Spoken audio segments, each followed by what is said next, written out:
Like کریں، subscribe کریں، bell icon کو دبائیں تاکہ ہماری ویڈیو سب سے پہلے آپ کے پاس پہنچ سکے۔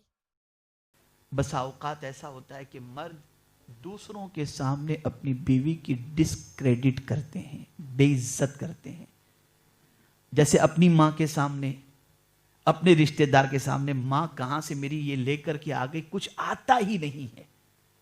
آپ نے کہنے کو تو کہہ دیا، اس کا دل کتنا چھلنی ہوا۔ کاش کہ میرے آقا کی یہ حدیث یاد ہوتی کہ سرکار صلی اللہ علیہ وسلم فرماتے ہیں، من اذى المسلم فقد اذانی ومن اذانی فقد اذى اللہ ومن اذى اللہ کان یدخلہ النار۔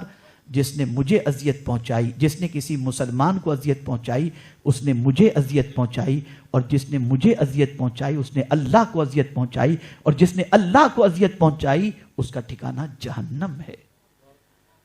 آقا کریم صلی اللہ علیہ وسلم سے پوچھا گیا کون سا عمل سب سے بہتر، تو سرکار نے فرمایا احب الناس، لوگوں کے لیے سب سے بہترین عمل کون سا ہے؟ سرکار صلی اللہ علیہ وسلم ارشاد فرماتے بعد الایمان باللہ ادخال السرور فی قلب المسلم۔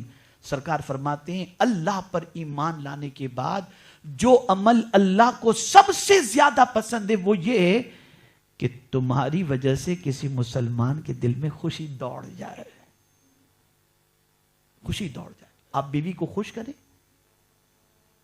آپ اسے خوش کریں، اس خوشی پر اللہ کے رسول صلی اللہ علیہ وسلم کی خوشی ہے، اس کو خوش کرنے پر اللہ عز و جل کی رضا۔ اب یہاں پر ایک واقعہ میں آپ کو بتاؤں، کبھی ایسا بھی ہوتا ہے، اب تو سوسائٹی میں یہ میگزیمم ہو رہا ہے کہ بیوی کو اللہ نہ کرے کوئی بڑی بیماری ہو گئی تو آدمی سوچتا ہے بھئی تو جا اپنی ماں کے یہاں، مجھ سے تیری تیمارداری نہیں ہوتی، نہ علاج ہو جاتا ہے، جاؤ اپنے ماں باپ کے پاس جا کر علاج کراؤ۔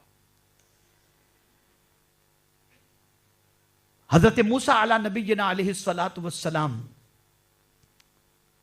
ان کی اہلیہ امی سے تھی اور دونوں سفر پر نکلے۔ سردی بے پناہ تھی، ٹھنڈک بے پناہ تھی، تو راستے ہی میں بیوی نے کہا کہ مجھے ٹھنڈی زیادہ محسوس ہو رہی ہے، میرے لیے اگر کہیں سے آگ کا کوئی انتظام ہو جائے تو بڑی نوازش ہوگی۔ حضرت موسیٰ اپنی بیوی کے لیے آگ کی تلاش میں نکلے تو دیکھا کوئی دور پر کوئی چیز چمک رہی ہے، سمجھا کہ یہ آگ ہے۔ آپ بڑے اس طرف، اللہ کو یہ عطا پسند آئی، نبوت بھی عطا فرما دی، نبوت عطا فرما دی۔ یہاں سے صوفیہ فرماتے ہیں کہ کبھی ایسا بھی ہوتا ہے کہ آدمی بیوی کی ضرورت کو پوری کرنے کے لیے نکلتا ہے تو اس کے عوض کے اندر مولا کی طرف سے بڑے بڑے انعام مل جایا کرتے ہیں۔ اور یہاں تو بیوی بیمار ہوئی، جاؤ تم میکے میں جاؤ ادھر علاج کراؤ، نہیں، آپ کی رسپانسبلٹی ہے۔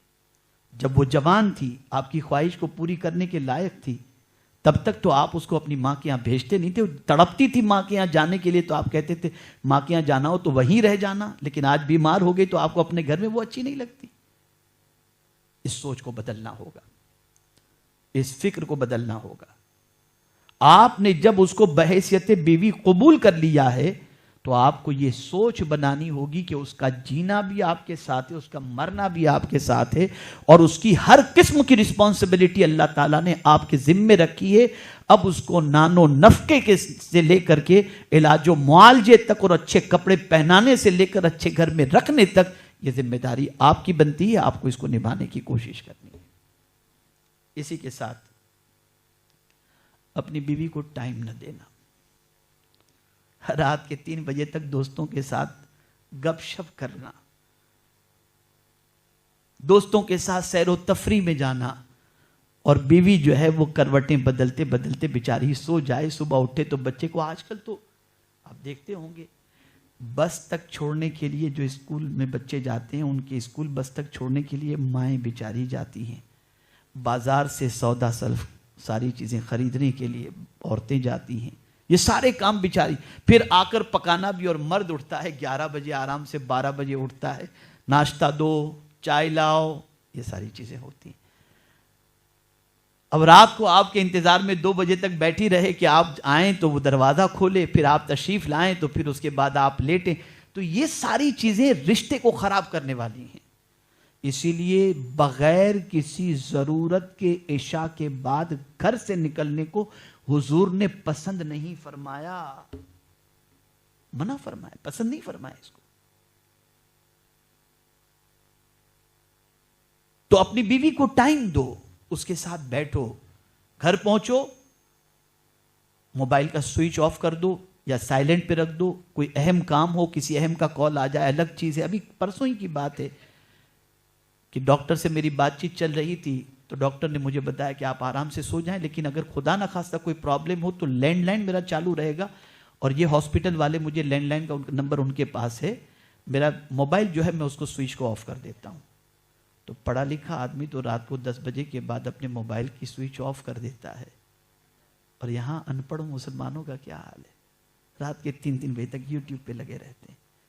بی بی تھک کر کے بیچاری سو گئی، بہت ضرورت ہوئی تو خواہش تھوڑی دیر پوری کر کے آدمی سو گیا یا موبائل پہ لگ گیا. لا حول ولا قوت. کہاں سے یہ سب سیکھا ہے؟ جانوروں کا طریقہ ہم نے کہاں سے سیکھا ہے؟ ہم نے یہ وہ ساری چیزیں ہیں جس کی وجہ سے ہماری فیملی لائف ڈسٹرب ہو رہی ہے. ہمیں بیوی کو ٹائم دینا چاہیے، اس سے بات چیت کرنی چاہیے، خیر خبر پوچھنی چاہیے، کہیں اس کو لے کر جانا چاہیے، اس کے مزاج کے مطابق جو ہے اس کو لباس دلانا چاہیے، یہ ساری چیزیں کرنی چاہیے. تو بیوی کو اگنور کرنا یہ بھی رشتے کو خراب کرتا ہے. تو بیوی کے لیے ٹائم اسپینڈ کرنا اور بیوی کے لیے وقت دینا اور نظر انداز کرنے سے گریز کرنا یہ بھی بے پناہ ضروری ہے. ہماری ویڈیو کو لائک شیئر ضرور کریے.